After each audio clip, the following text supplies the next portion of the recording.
Please accept my humble obeisances. All glories to Srila Prabhupada. Today, I believe we are continuing with Srimad Bhagavatam, Canto 2, Chapter 3, verse 15, Maharaj, or would you like to speak on something else? No, if that's the next verse, yeah. Okay, I will start to share my screen.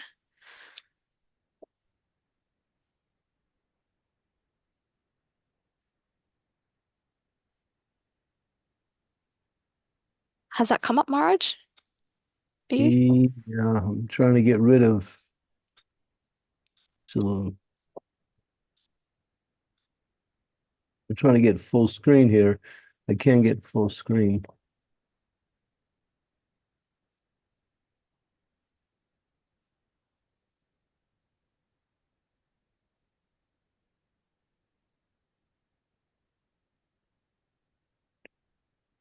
I can still see the screen is split for me.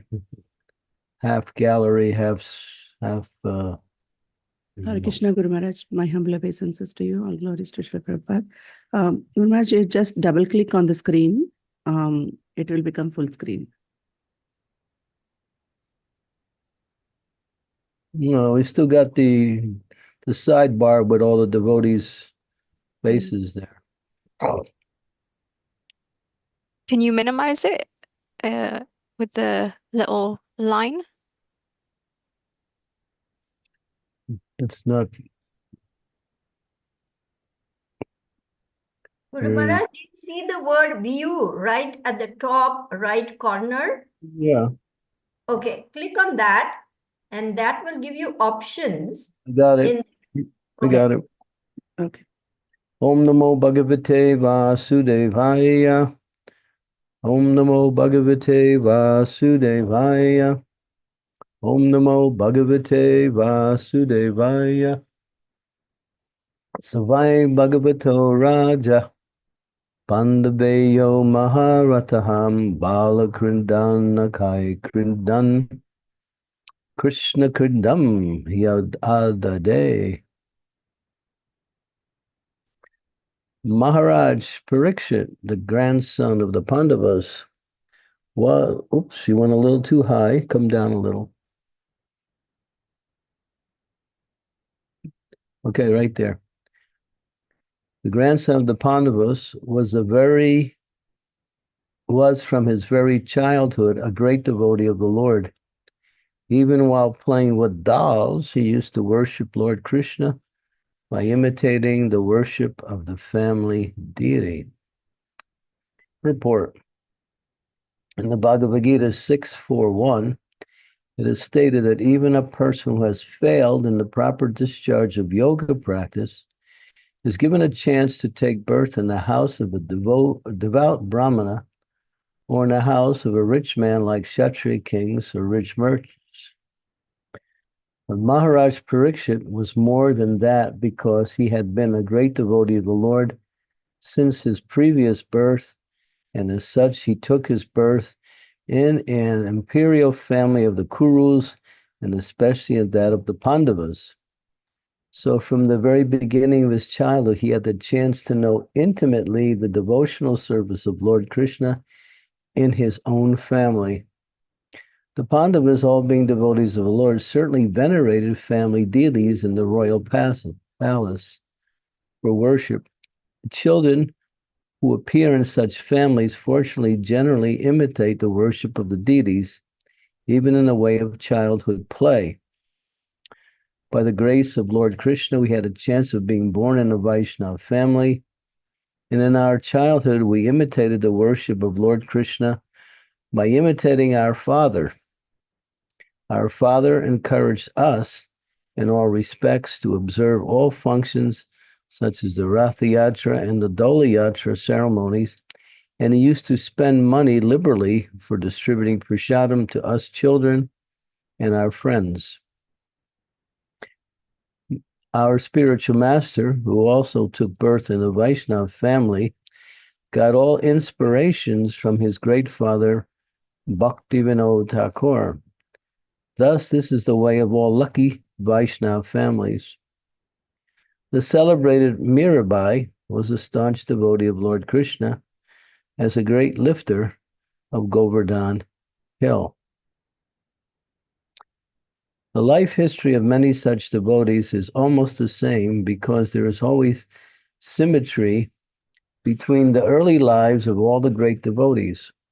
According to Jiva Goswami, Maharaj Parikshit must have heard about the childhood pastimes of Lord Krishna at Vrindavan, for he used to imitate the pastimes of his young playmates.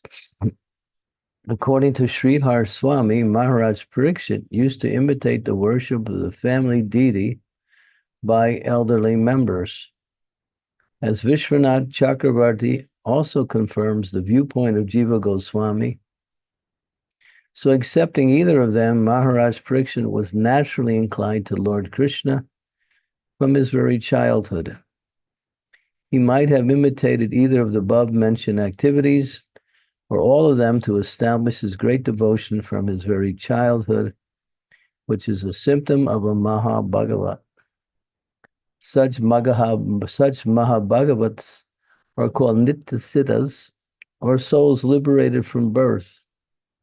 But there are also others who may not be liberated from birth, but who develop a tendency for devotional service by association, and they are called sadhana siddhis. There's no difference between the two in the ultimate issue. And so the conclusion is that everyone can become a sadhana siddha, a devotee of the Lord, simply by association with pure devotees. A concrete example is our great spiritual master, Sri Narada Muni. In his previous life, he was simply a boy of a maidservant, but through association with great devotees, he became a devotee of the Lord of his own standard, unique in the history of devotional service. Om Agyan Timidam Dasya Gena Jana Salakaya. Leave it there. Don't move it. Chaksu Unmilitam Yena Tasmai Shri Gurave Namaha. Nama Om Vishnu Padaya Krishna Prastaya Bhutale Srimakti Bhakti Vedanta Swami Niti Namine Namaste Saraswati Deve Gauravani Pacharine Nirvisesa Sunyavadi Pastyatya De Satarine Vanchakalpa Tarubhischa Kripa Sindhu Pevacha Itanam Bhavanebhyo Vaishnavebhyo Namaho Namaha Shri Krishna Chaitanya Prabhu Nityananda Sri Advaita Gadadhar Srivasadi Gaur Bhaktivinoda Hare Krishna Krishna Krishna Hare Hare Hare Rama Rama Rama Hare Hare Suchinam Simitam Gehe Yoga Brasta Prajayate. Bhagavad Gita says that one who performs devotional service in one's life, but for somehow or other doesn't complete the process, there is no loss. Because in their next life, they take birth in a family of either rich merchants or pious people. But we see also there is another consideration, and that is that if one is engaged in devotional service, then many of the children that are born in that family also, they take birth in that family because they're continuing their devotional life. So they get immediately not born in pious families or rich families, they get born in devotional families. And we have the example of Maharaj Parikshit here. And his whole family was in his previous life, it was connection with devotional service. And in this life, he actually now has become to the point of reaching perfection after he completes hearing Srimad Bhagavatam from Srila Sukadeva Goswami. So, taking birth is not something accidental. Karma Daivana Trena. as the scriptures say, that one takes birth according to one's desires and activities in a cumulative way from the previous birth and in previous births from that birth also. So we build up a type of karma. Some are pious, some are impious, some are a mixture of both. And birth is taking place. There's no accident. Sometimes I see devotees, they are trying to have children in their family, but somehow or other, there's no child produced. And even though they go to various, what we say, doctors to see if what can be done, is there some problem either with the male or the female, still nothing is resolved because there's a higher power at work. What is that higher power? That there's a special soul that is designated to take birth in that particular family, and that's already arranged. But the time for that soul to take birth has not actually manifested yet. And then we see that families who are devotees, after some time, a child is born, and it's usually one with great spiritual qualities, even from the time of birth. The examples in the scriptures, Narottam Das Thakur was one such person. He was born in a Kayastha family, which was, his father was a king or a prince, actually. No, his father was a king of a certain province in the area of West Bengal, and he was born. And from the time of his birth, he had no attachment for anything like children. He was more quiet and contemplated, even as a child. And when they first tried to do the first grain ceremonies to honor the child as one of the required samskaras, the first grain, anuprast it's called, when they brought him the grains, Narottam wouldn't eat it. He refused. And then there was one, and everybody, his father had organized a grand celebration for people all over the area to come for this ceremony of his son accepting the first grains. In traditional families, it is a big thing. Nowadays, they just run up with a bunch of sweet rice and a spoon and say, feed the kid. And so we do that. And we think, yeah, all right, it's done. But actually, there is puja, there are ceremonies, there is blessings from the great souls. All of this is part of the anaprastha samskara, which is, and so that was arranged by the father of Narottam, but he refused. And it became a great concern as parents were thinking, oh my God, this is very inauspicious. Here we are with all the great sages and so many people from the villages, surrounding areas, well-wishers, friends, and people in general. And he's not eating. Anything they tried to do, he wouldn't open his mouth. He would always turn in the other direction. But fortunately, by the presence of one great personality who was there, he said, he's not eating because you're giving him ordinary prasadam. He will only eat mahaprasadam.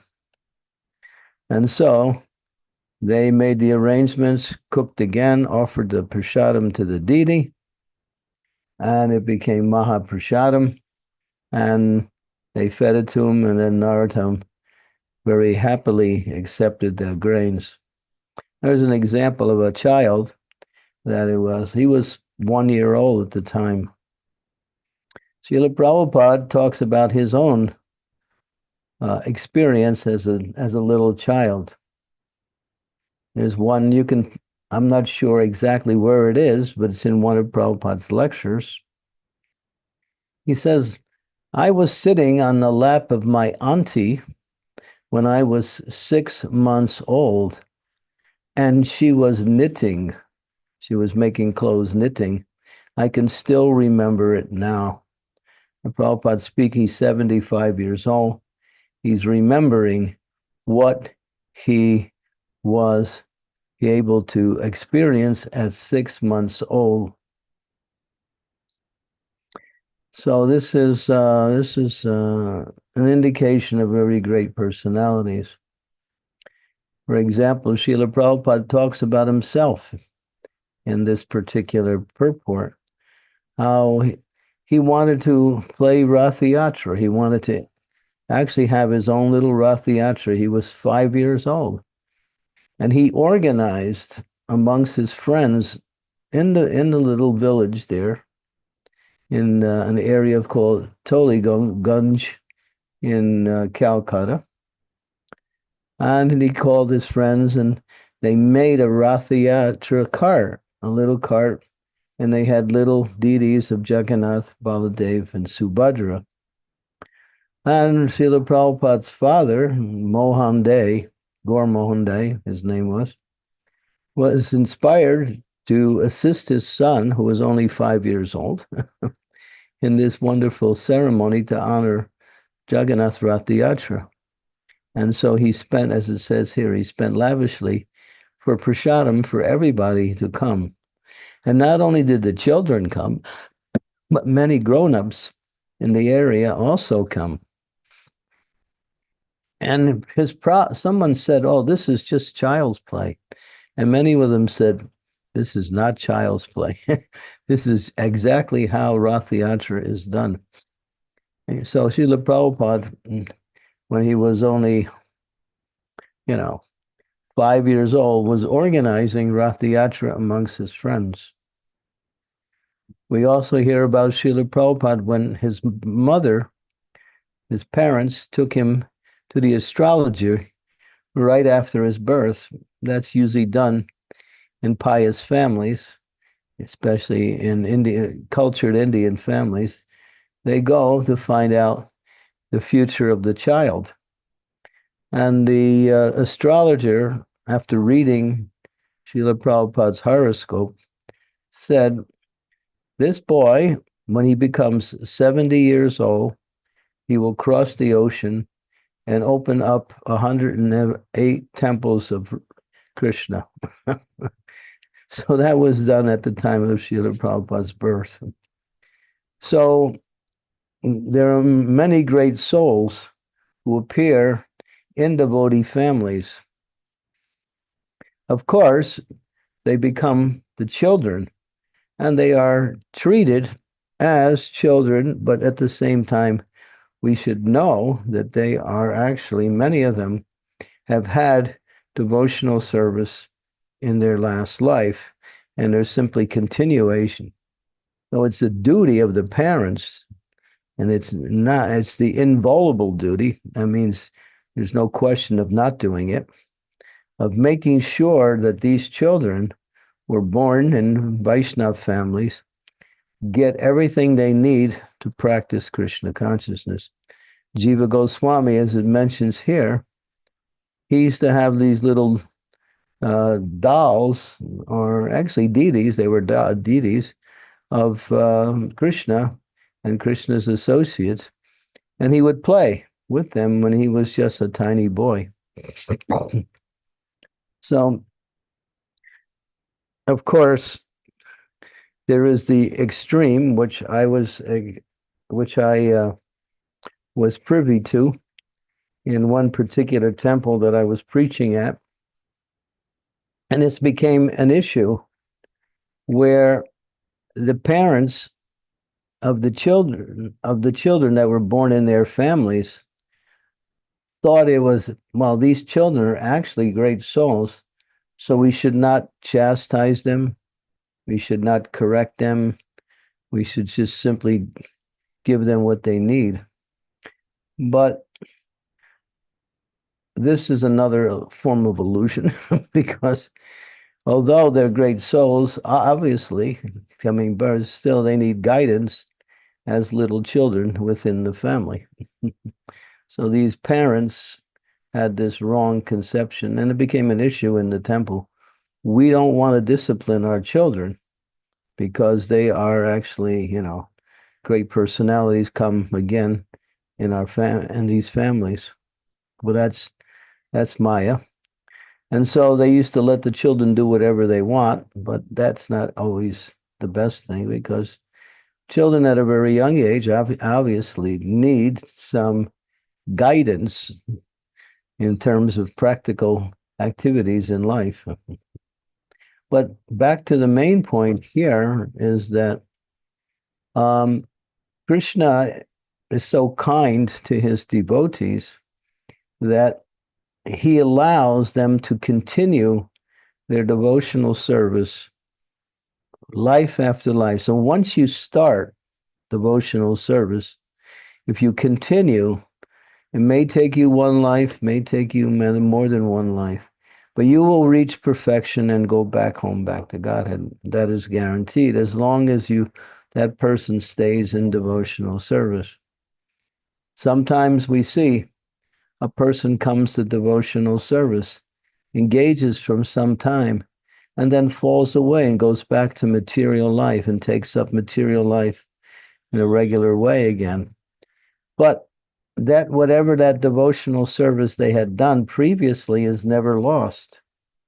That doesn't mean they become an ordinary materialist again, because either in that life or in the next life, the Lord will arrange for them to again have the opportunity to take up devotional service. So this is the auspiciousness of devotional service.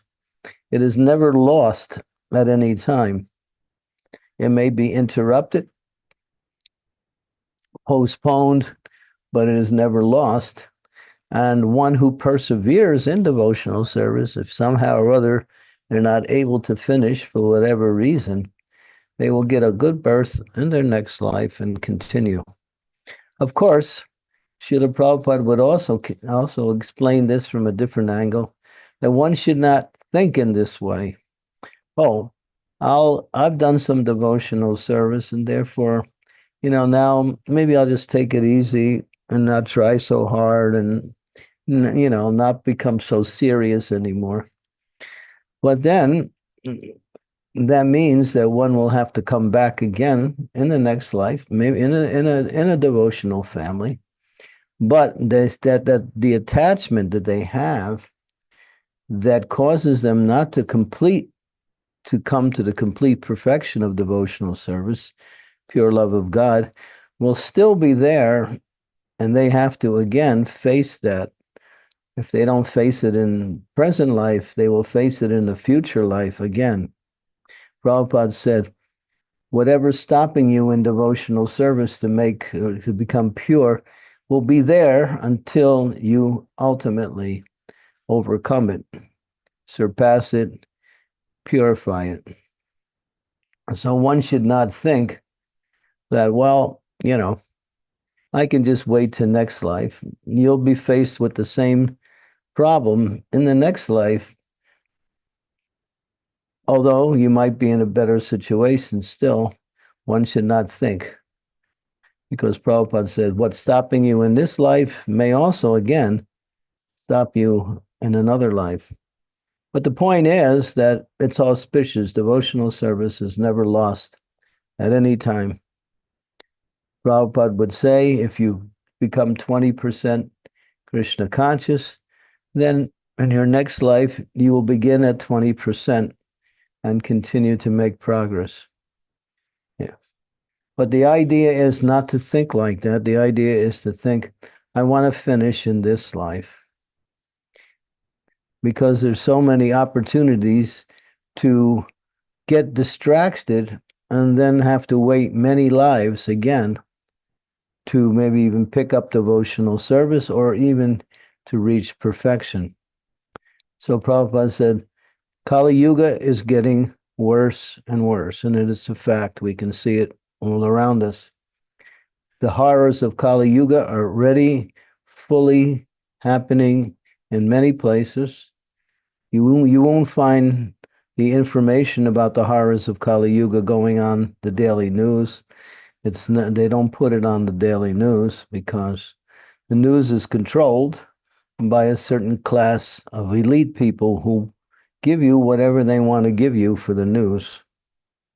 And many of the horrors that are going on in Kali Yuga are perpetrated by very powerful people. So you won't find that in what's going on in the what we say the ordinary news channels, but it's happening. That's for sure.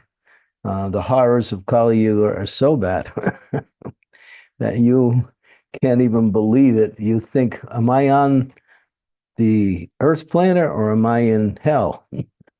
It's so bad in many places, and people are suffering tremendously.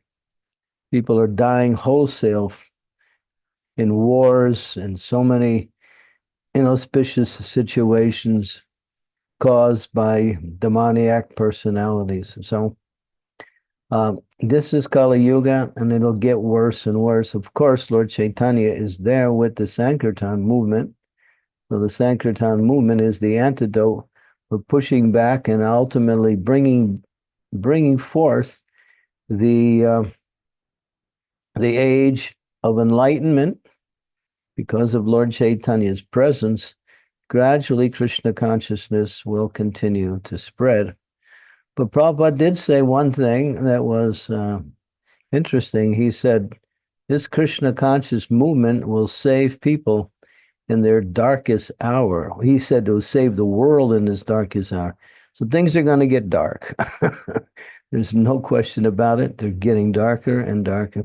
Just to live an ordinary life will become more and more impossible for various reasons. I don't want to get into a whole scenario of that because I don't think this is the place to do it. But the point is, finish up in this life.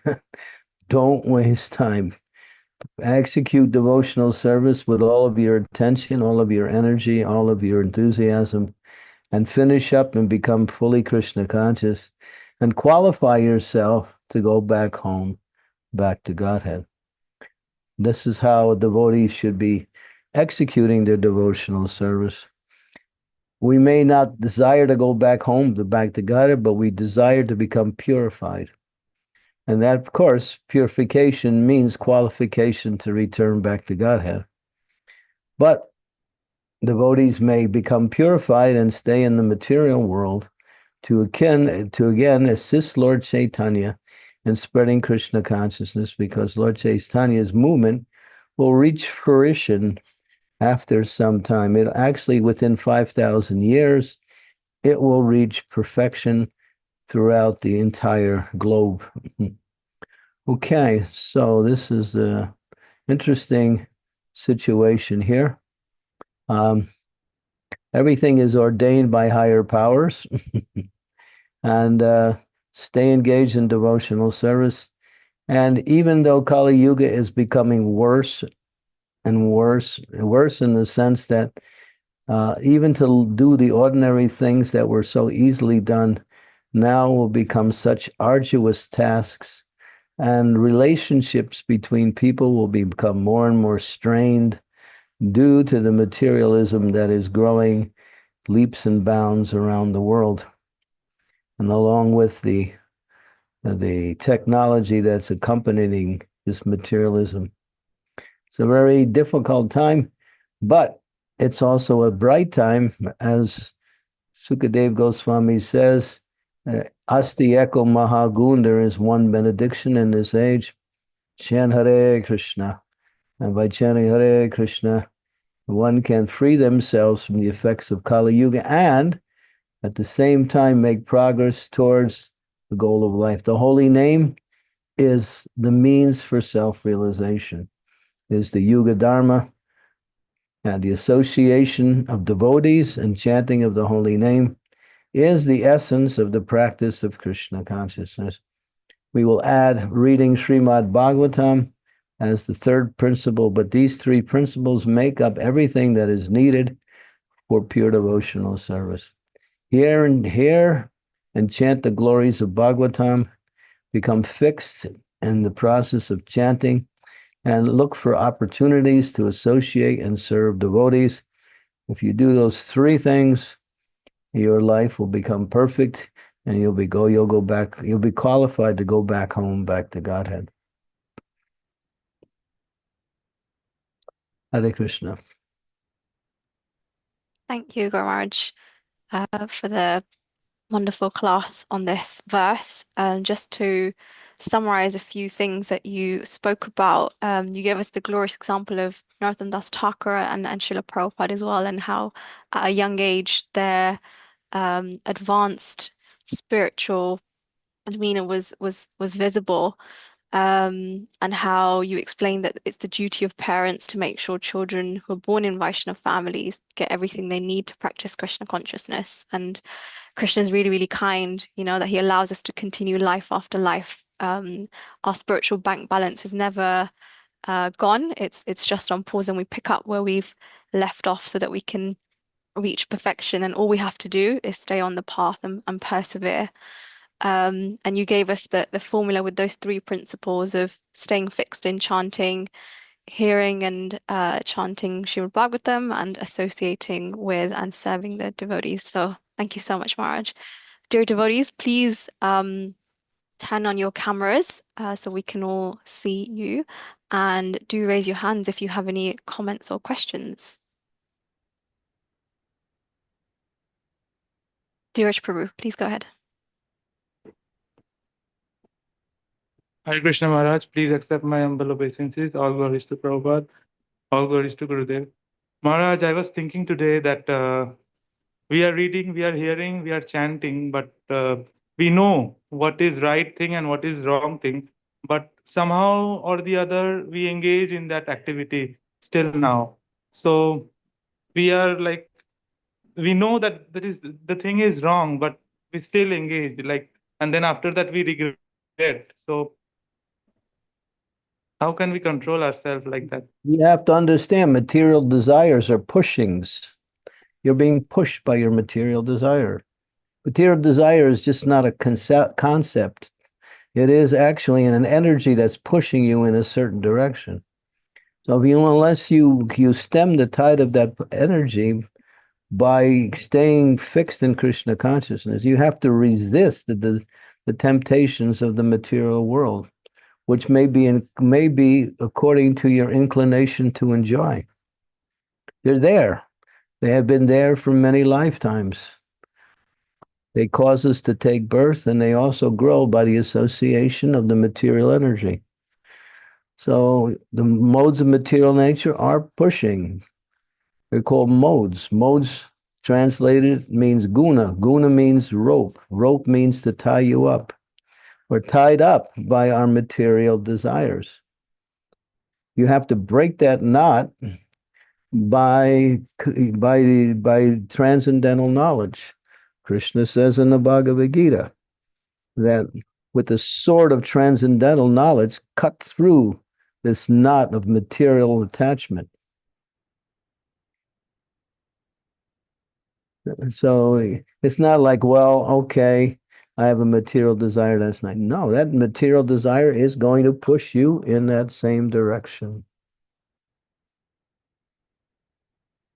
It's a force.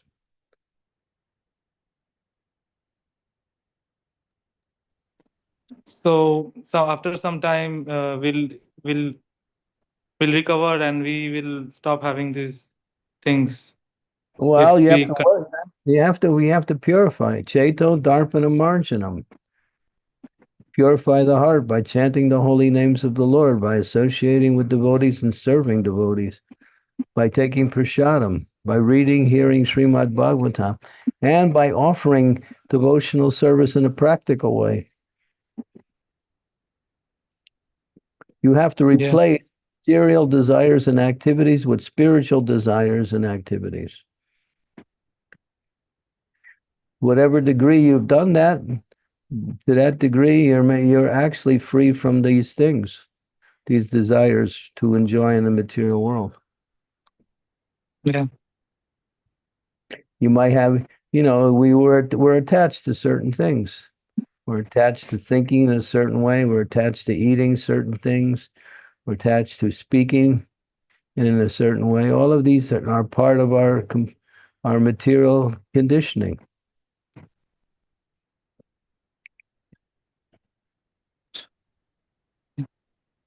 Just keep staying in devotional service and ignore your desire to perform material activities. An intelligent person will say, oh, here is that material desire pushing me to do something, to say something in a material way. Forget it. I'm not going to do it. I'm going to stay with Krishna. Thank you, Maharaj. Thank you so much, Does Gurudev. that answer your question? Prabhupada Yes. says to take up devotional service means to declare war on Maya. So war means fight. You're in a battle. Can't get lazy. You can't forget the enemy is right around you every moment. Yeah. Thank you so much, Gurudev. Hare Krishna. Okay. Thank you. Ridhanya Mataji? Hare Krishna, dear Guru Maharaj, please accept my humble obeisances. All glories to Srila Prabhupada, all glories to you, and all glories to the assembled devotees. So I was just thinking recently, why are we like put into these four yugas? I mean, like, why are we having such setup like by Krishna? Like, because Kali Yuga is very horrible, like, and not very conducive to like spiritual practices or anything. So I couldn't understand like why are we having these four yugas and we have to like go through this and the setup itself. You're asking why is life the way it is? Because it is. Yeah, I couldn't. Yeah. That's all. It is what it is. Okay. These four Okay, yugas. because I was just thinking if only like we had things like in Satya Yuga for, until annihilation, like, you All know. right. Yeah, you want to stay around for a while, you can maybe get lucky and take birth in such a yuga, but why wait so long? Okay. Okay. But Lord Chaitanya is here, and he's here with bringing in the golden age. So that is the bright light in this dark age, is Lord Chaitanya's movement. So there is a story, a pastime, which includes Vyasadeva, and explains that Vyasadeva actually explains that all of the ages to be born in, and the best one is Kali Yuga, when Lord Chaitanya was here. He said that age you can go back home quick through the chanting of the mantra. Special mercy in this age. Take advantage of it and don't complain about what's wrong. Yeah, sure. Sure, Guru Maharaj. Yeah. There's so many things that are not right, but that's not our business, is to, try to sort them out. Our business is to stay fixed in Krishna consciousness. Thank Sure. you. Thank you, Guru Maharaj. Chat and be happy. Rasavilasani Radha Mataji? Hare Krishna Guru Maharaj, please accept my humble obeisance. All glories to Srila Prabhupada, glories to you and assembled devotees. Maharaj, I had a question like, is it possible that in this very birth, a sadhana bhakta can become a nitya siddha? Nitya Siddha, no. You can become you can go back home, back to Godhead through the process of sadhana siddha. But Nitya Siddhas are souls that never come to the material world. Eternally liberated souls. They're the majority of the souls. Just a small minority of souls come to the material energy. Most souls never leave the spiritual world. So you can join that. Once you get back there, then you, in one sense, then you are again attaining your Nitya Siddha position again. Unless you do a stupid thing and try to come back again. But I don't think that's going to happen, because Krishna says in the Bhagavad Gita, when one goes back home, they don't come back again. But the choice, it doesn't mean the choice is not there. It's just that you won't take it. That's all. Once burnt, twice shy.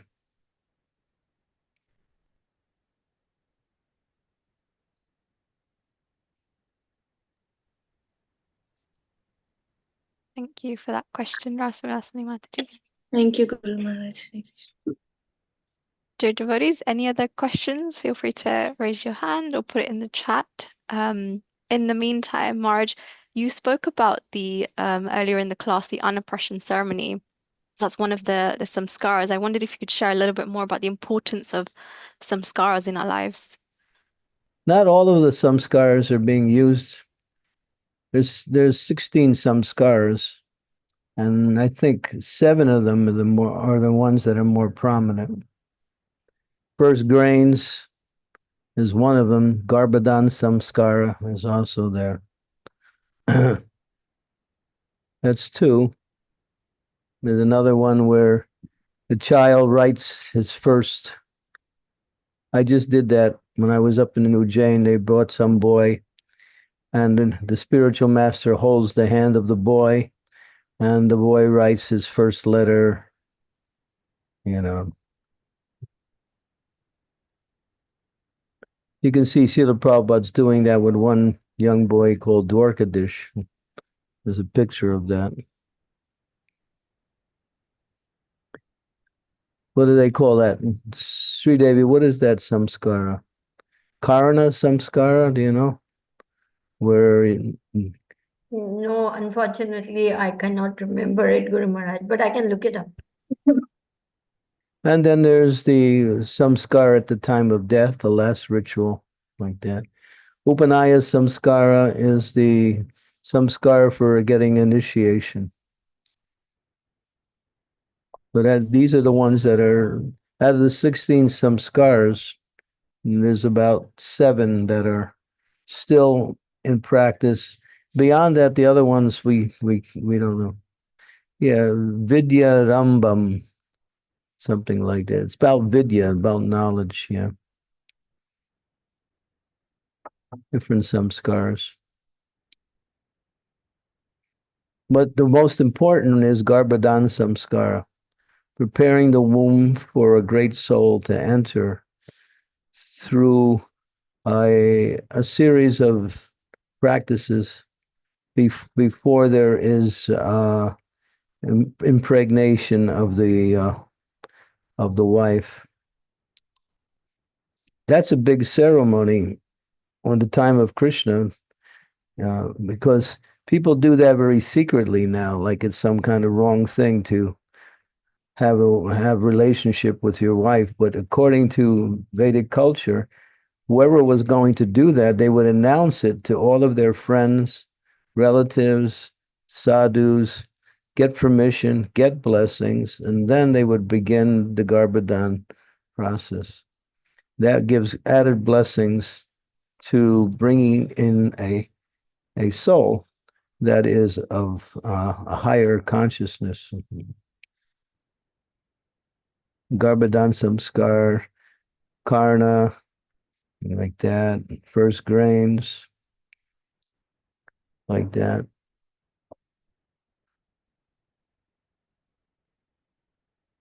But the most important one is Upanaya samskar. Garbhadan samskar and Upanaya samskar, like that. Upanaya means initiation. Vivaha samskara is marriage. But that's not always there for everyone.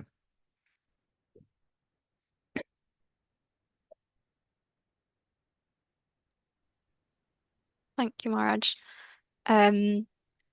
another question I had was in the purport at the bottom, it was talking about Nard Muni and how he perfected his life after being born as a son of a maidservant, and he rendered devotional service, as we know, to the sadhus, and then he attained his position as Nard Muni. So I wanted to ask, does that mean there was a point in time where he became Narad Muni, or was he always Narad Muni and he took that birth as a son of a maidservant? His history is delineated in Srimad Bhagavatam, how he actually became Narada Muni. That life that he met the sadhus, he wasn't Narada Muni after he met the sadhus. He left that body, and then his next birth, he became Narada Muni. That was from the previous life. And before then, it talks about I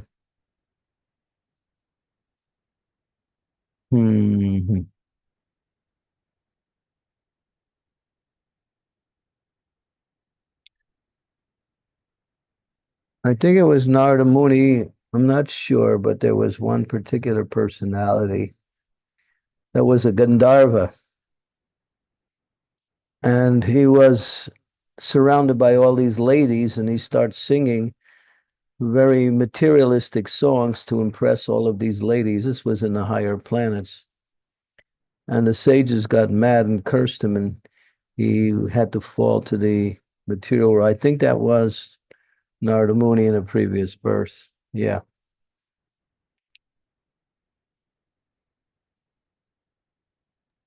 Thank you, Maharaj.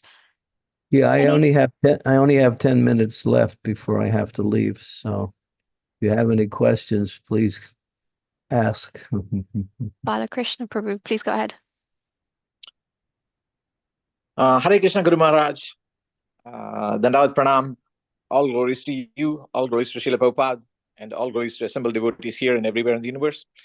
Guru Maharaj, my question is, I find that I would call it bhakti, I don't know another word for it. That thing is elevated as long as I'm chanting, as long as I'm listening to Kirtan, as long as it needs constant pumping with maybe devotee association, going to the temple. And if I'm not doing any of those things, it seems to be deflating.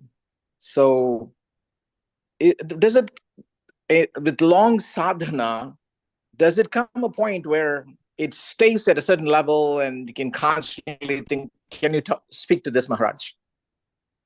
You mean as an individual? When yes, me personally, yes.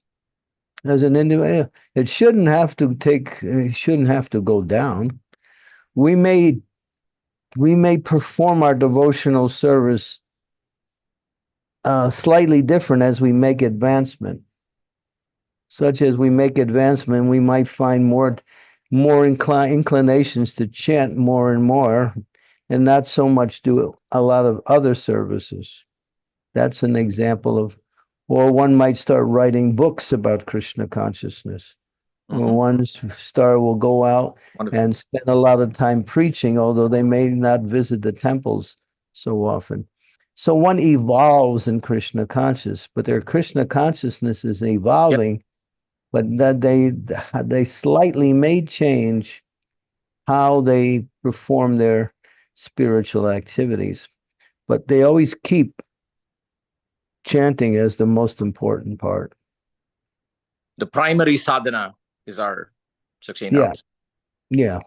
Harinam, Harinam, Harinam eva kevalam, kalon nasteva nasteva nasteva gatiranyada. So what one did when they first joined may be maybe not the same as when they are more advanced in Krishna conscious. Wonderful, Maharaj.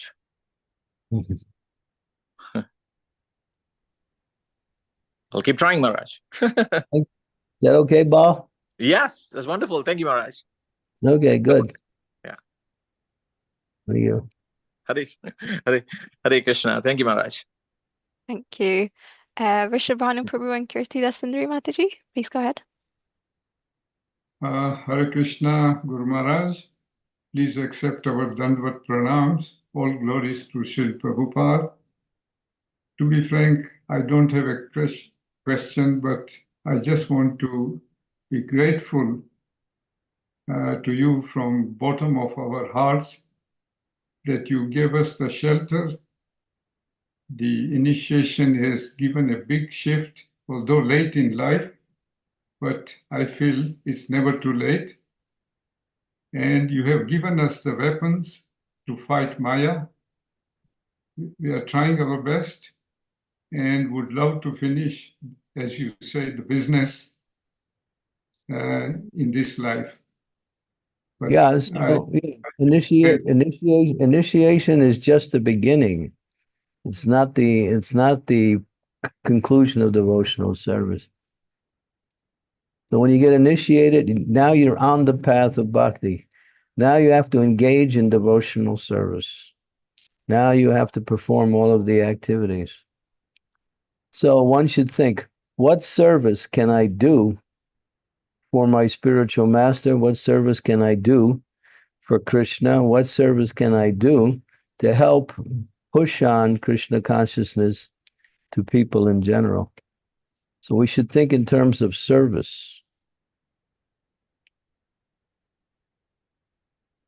We have to think in terms of service, or else we won't move much beyond our the initiating process. It's all about service.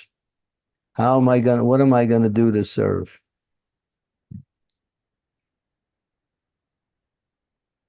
I fully agree. I am putting efforts, or we are putting the efforts, and we'll do more. And keep in mind what you have just said.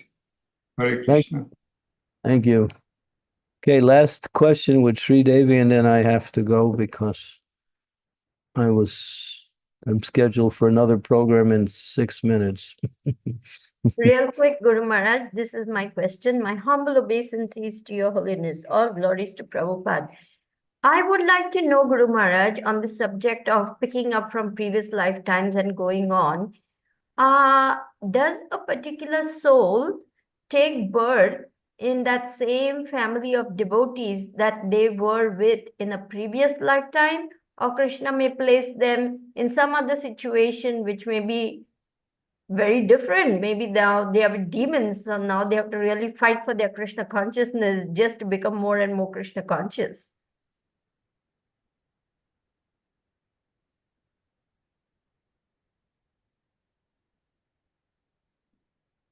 You're talking about both of them are there. I'm sorry? You're talking in terms of possibilities, and Yes. both of those possibilities are there. Okay.